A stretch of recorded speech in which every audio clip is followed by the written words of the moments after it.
at the end? Is that just something Jake can't do, or? Actually, me and Jacob just looked at it, just brought him in my office to look at it. You know, it was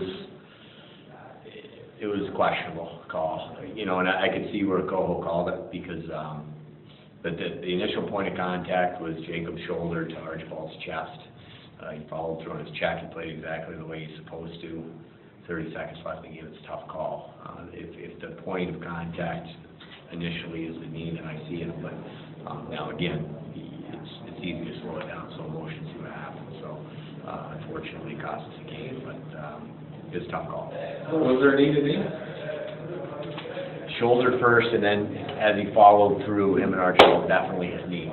But you know, I have the ability to slow it down and got it in high def, and as a referee, you don't have the opportunity to do that. So it was an unfortunate call. I could, like even Jacob said, he could see where that would be called, but the initial point of contact was shoulder to the chest. 4-on-3 seems like it's impossible to defend. There's so much open ice out there. Yeah, with good players, and I think you know, we were just talking in the office, and I thought I saw a stat last year where in the NHL overtime power plays are something like 40%. It's just a ridiculous number.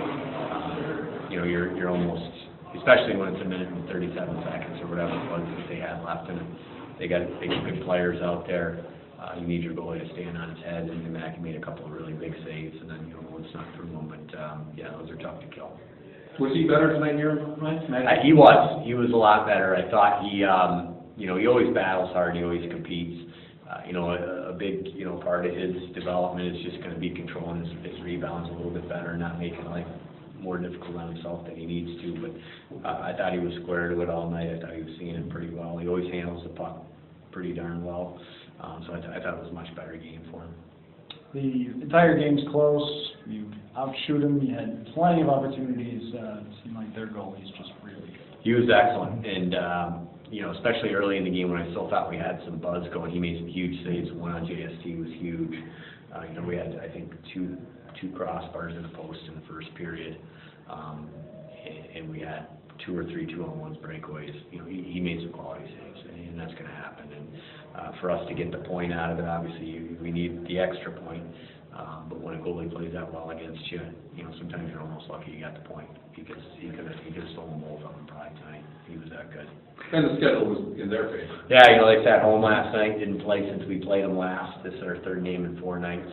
And that's what I thought. I mean, I could really see it. You know, I thought we played well early, and as the game went on, you could see our passing was just off, and like our timing was just off, and they were getting to more loose pucks where I felt like, you know, the other night when we played them in Utica, we were on top of them all night. So, you know, that's part of the game. Scheduling is part of it. You got to play through it, and like I said, we're probably, if there's such a thing for us right now, it's a good point. There really was.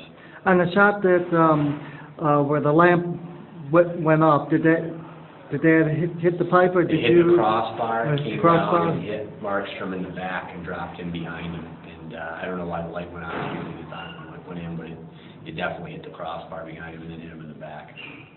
Unfortunately, it didn't bounce in. I know you go through this every year with guys, but you know, the trade is always going to shake up everybody in an organization, I think. So just keeping guys focused, especially guys who get talked about in those types of rumors. I guess, how do you do that? Yeah, I think it takes care of itself. I think it works both ways. I think it refocuses the guys on this is real. You know, this isn't just no.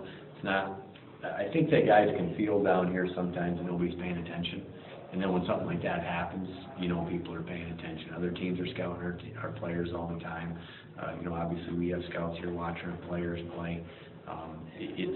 It makes it, I think, a little bit more real and kind of refocuses you a little bit.